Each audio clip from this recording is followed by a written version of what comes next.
बदनिया के नौसला रात भर मजा लेके राजा एक अलंगना बकसला कि मोर सरिया कमरिया से खुलल ये राजा की आए हाय अकबारी में रहल तू झूलल राजा जी आए हाय कापे लागल ई जियावा जब लठियावा टूटल रह जाऊ कापे लागल ई जियावा जब लठियावा टूटल रह जाऊ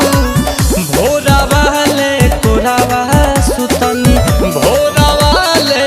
कोरावा सुतनी दादा दिया उठल रह जाऊ भोरा वाले कोरावा सुतनी दादा दिया उठल रह जाऊ भोरा वाले कोरावा सुतनी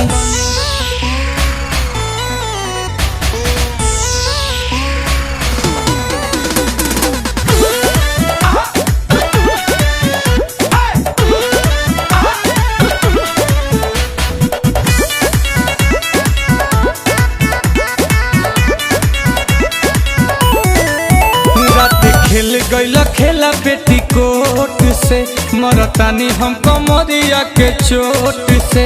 दाँत काट ले लगलिया राजा चुस गईल उठल लिया से की रहे अबर शरीर तू बेखबर हो गईल कि आए हाय काम क दिहल जबर तू सबर ना धइल कि आए हाय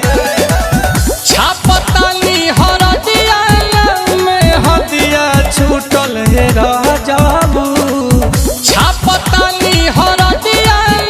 में हदिया छूटल रह जाबू भोरा वाले कोरावा सुतनी भोरा वाले कोरावा सुतनी दादा दिया उठल रह जाऊ भोरा वाले कोरावा सुतनी दादा दिया उठल रह जाऊ भोरा वाले कोरावा सुतनी।